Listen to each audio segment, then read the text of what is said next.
cidades e nas cidades médias, pelas condições salariais, econômicas, pela falta de oportunidade, de lazer. As causas que as impulsionavam eram muitas, as contradições eram muito grandes. Mas o que é importante que havia um sentimento difuso, não muito claro, mas a grande maioria daquelas pessoas não se sentia representada pelo sistema político.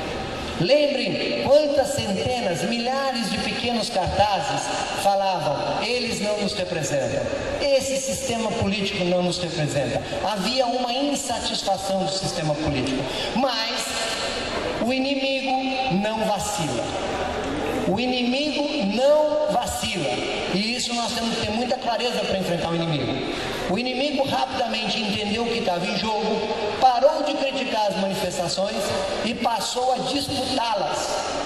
Quem antes de junho havia ouvido falar em PEC 37? A Rede Globo transformou a PEC 37 como se fosse uma causa das manifestações de junho. De milhares de jovens que nem sabiam e nem sabem até hoje o que é essa besteira dessa PEC 37. Mas o inimigo, se nós não somos capazes de produzir uma bandeira política, o inimigo vai produzir. Veja, este quadro mudou.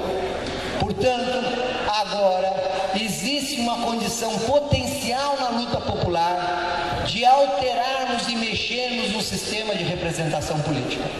No calor daqueles dias, premida pelas manifestações, sei lá porque, a presidenta Dilma audaciosamente falou em chamar um plebiscito legal para discutir uma constituinte do sistema político. O mundo desabou sobre ela em 24 horas.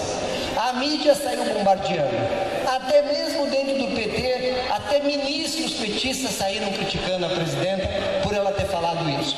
O vice-presidente da República, Michel Temer, apesar de ser professor de Direito Constitucional, sentou com ela na tarde seguinte e não foi para discutir Direito Constitucional, foi para falar: ou você abandona essa proposta ou o PMDB vai romper com o governo. E a Dilma nem falou mais disso. Evidente que o Congresso jamais aprovará um plebiscito legal para fazer uma reforma política que vai cortar sua própria carga. Sem pressão, sem luta de massa, jamais fará isso. Veja, aí vai aonde nos interessa. Eles nos abriram a oportunidade para que nós carreguemos essa bandeira popular da forma mais radical possível. De que forma? Primeiro, por que essa bandeira é urgente e necessária? Porque aquelas manifestações que aconteceram em junho vão voltar a acontecer. Não sabemos em que mês, mas esse ano voltarão a acontecer. Não sei se do mesmo tamanho, não sei se maiores. Aí é bola de cristal. Mas por que elas tendem a voltar a acontecer? Porque as insatisfações que acarretaram aquelas mobilizações não foram resolvidas. Então existe na mesma juventude as mesmas insatisfações. Segundo, aqueles jovens que saíram às ruas se sentiram vitoriosos.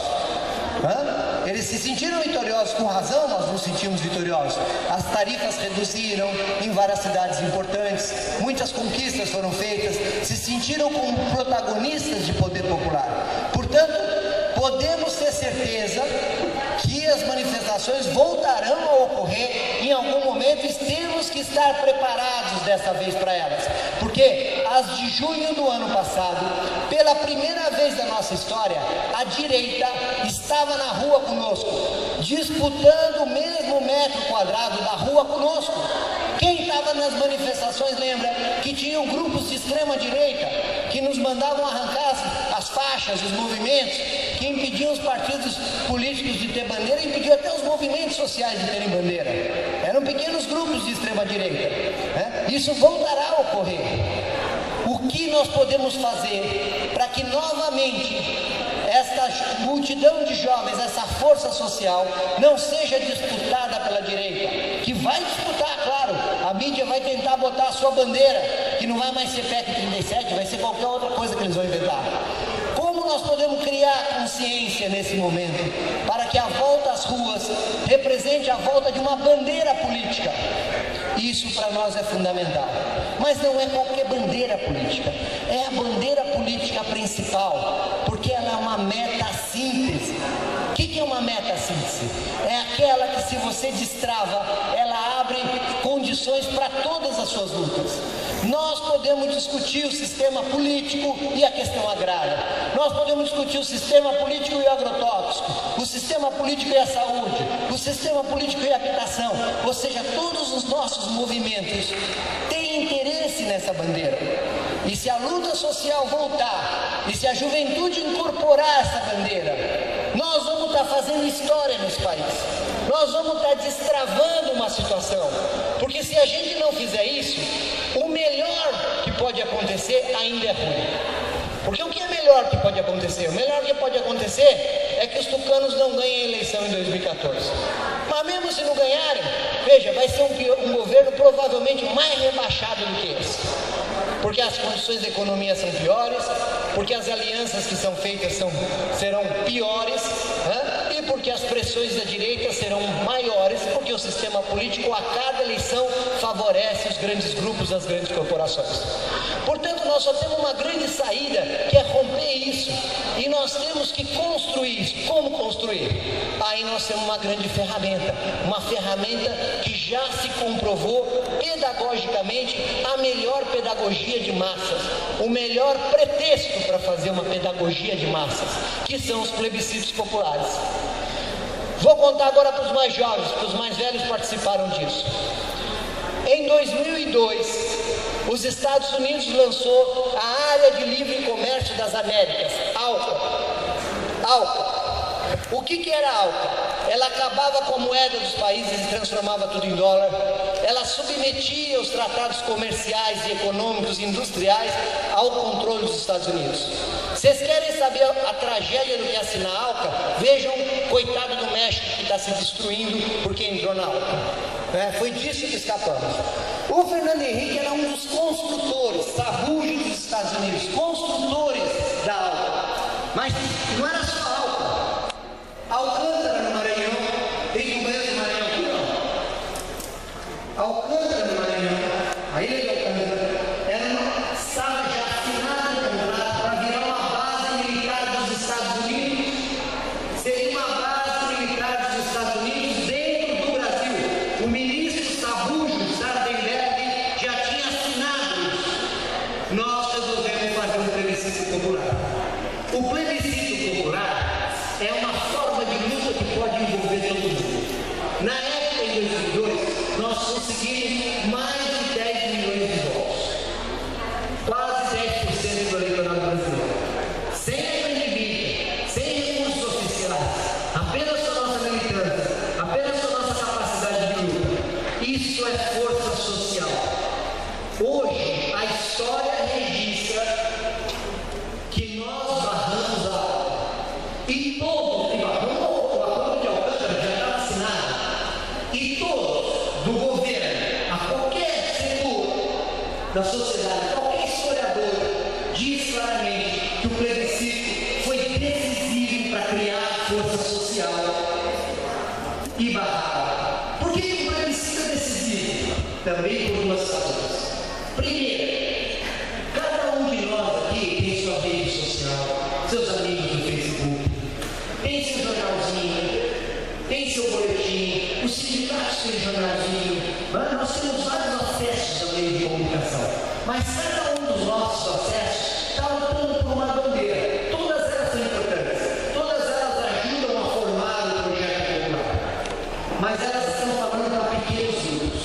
Quando a gente consegue centralizar os nossos meios de comunicação, a gente consegue atingir milhões. Se 10 milhões de pessoas votaram no plebiscito, podemos afirmar que nós atingimos, pelo menos, para cada um mais duas pessoas do que ele comentou em casa. Nós atingimos 30 milhões de brasileiros. Isso é força social. Isso é uma enorme força social. Mas há um segundo aspecto importante. Na época, nós tivemos 157 mil militantes voluntários que estavam com as suas caixinhas de sapato coletando votos no Brasil inteiro. Eu tenho dúvida, isso foi em 2002, eu tenho dúvida se agora em 2014 a esquerda somada tem 157 mil militantes hoje.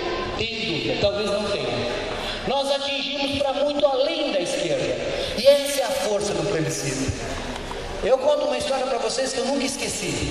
Quando a gente estava coletando os votos, formava uma fila de gente com caixinha de sapato e com a lista dos votos. Eu jamais vou esquecer que chegou uma senhora carregando um menino deficiente numa cadeira de roda. E esse menino chegou ali com uma caixinha de sapato. E a senhora tinha pego o ônibus e tal. Falou, olha, ele soube do plebiscito. Ele fez questão de que eu subisse com ele no prédio. Nós fomos de andar por andar. E lá estava o menino com seus 30 votos. Gente, é uma forma de luta que até aquele menino pôde participar.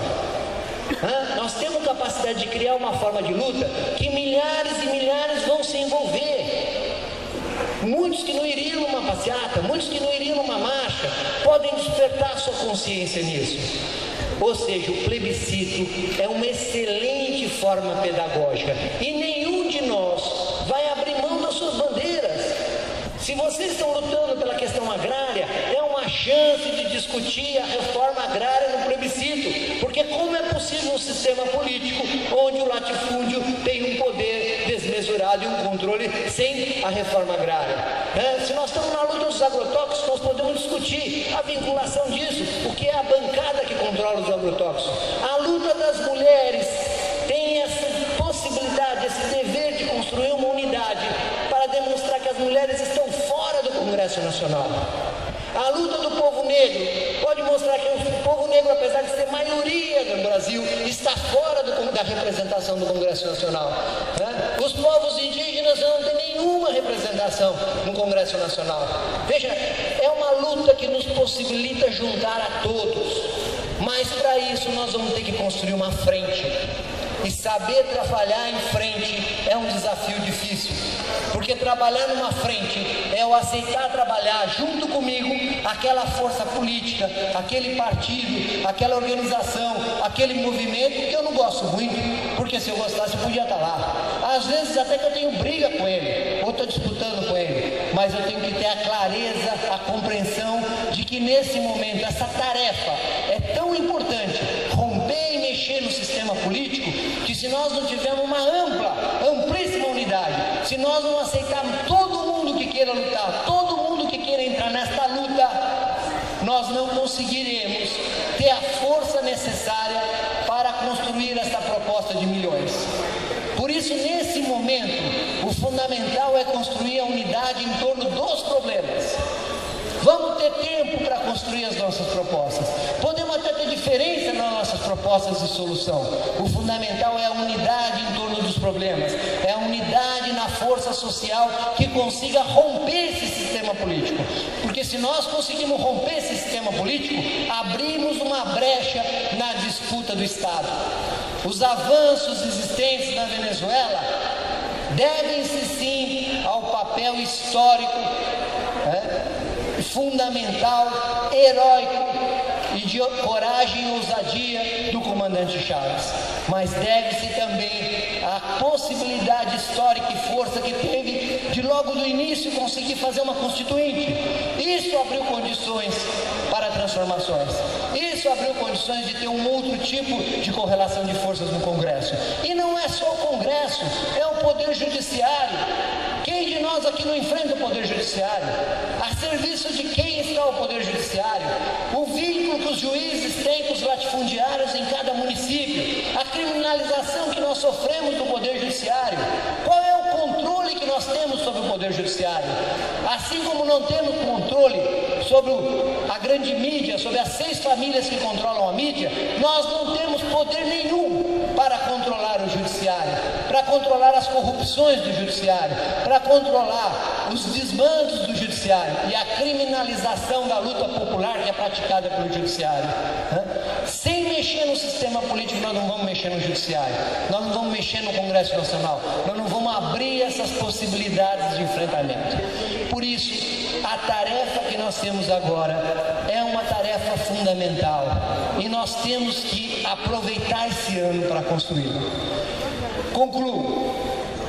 Como vai ser o nosso plebiscito? Do dia 1 ao dia 7 de setembro, nós vamos arrecadar o máximo possível de votos nesse país. Vamos ter urna, caixinha de sapato espalhado em cada canto, em cada assentamento, em cada paróquia, em cada comunidade, em cada pequena cidade. Nós vamos espalhar isso e nós temos que nos preparando para ter cada ponto desse país coberto com ativistas que podem se somar. Todos podem se somar a essa proposta. Todos os nossos amigos, conhecidos, contatos podem ser ganhos e convencidos. Isso vai nos dar força social para os próximos passos da campanha. Mas, como eu disse, o plebiscito é um pretexto pedagógico. Agora é o momento da gente ir construindo essa proposta. Aqui estão alguns que já estão em Pernambuco fazendo um curso de formação de formadores. Entre março, abril e maio, nós estamos com o desafio de fazer cursos de pelo menos 1.000 militantes em cada estado. Alguns estados 1.000 vai ser pouco, vão ter 2.000, 3.000, mas nós temos que fazer cursos muito grandes, cursos massivos. Para que esses cursos? Para divulgar essas ideias, para divulgar essas cartilhas, para conquistar os corações e as mentes dos lutadores do povo, para formar novas lutadoras e lutadores do povo. E isso nós temos que construir comitês amplos que não são de nenhuma força política, comitês amplos que cabem em todas as correntes, forças, organizações, mas que são comitês que vão organizando o plebiscito numa comunidade, numa cidade, num estado, e nós vamos estruturando. Isso nos dá um trabalho em equipe, isso nos dá condições de fazer esse trabalho desde já. A proposta do plebiscito está lançada e nós vamos acumular muito com ela. Veja, nós não temos nada a perder com essa luta. A pior das hipóteses é a gente sair desse plebiscito tendo construído no povo brasileiro a bandeira de uma constituinte exclusiva e soberana do sistema político. Se isso for o resultado, já terá sido um ganho. Nada temos a perder, nós só temos a ganhar. Mas podem ter certeza que um dia cada um de vocês vai ter orgulho, como nós temos orgulho na ALCA, de poder falar: eu participei de uma luta decisiva para mudar a história do país. Não há luta mais decisiva nesse momento do que a gente mexer no sistema político. Senão nós vamos ficar de 2 em 2 anos votando no menos pior. E chega, votar no menos pior só nos leva a recuar.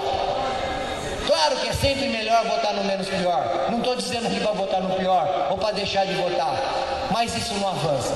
Isso não é projeto. Isso não é decidir o nosso caminho. Isso não é enfrentar o inimigo. Enfrentar o inimigo é saber para onde a gente vai. E para onde nós vamos passa pela conquista do poder. Por isso que nós falamos em poder popular, por isso que nós falamos em projeto popular, porque o poder pertence à classe trabalhadora. Esse é o sentido da nossa luta, a conquista revolucionária do poder. E nesse momento, para isso nós precisamos construir essa bandeira que se converta numa grande bandeira da luta popular. E que quando esses milhões de jovens voltarem a sair às ruas, eles possam estar sensíveis, incorporar essa bandeira. E eles juntos, todos nós, aí sim podemos dar força social e transformar em realidade aquilo que nesse momento é parte do nosso projeto. Muito obrigado. Esse foi o Ricardo Gebrim falando sobre a organização do plebiscito popular para tentar mexer no sistema político brasileiro. Gravando aqui, eu, Frei Gilvander, aqui no 3º Congresso Nacional da Juventude Camponesa. Quem quiser falar alguma coisa, só vir aqui para frente que a gente entrega o microfone. Hoje, dia 18 de janeiro de 2014, no 3º Congresso Nacional da Juventude Camponesa, da Pastoral da Juventude Rural, está acontecendo aqui em Recife, aqui no Parque de Exposição Cordeiro, do dia 14 a 18 de janeiro de 2014. Gravando aqui, eu, Frei Gilvander. Boa tarde, camaradas. Boa Obrigado. tarde, Ricardo.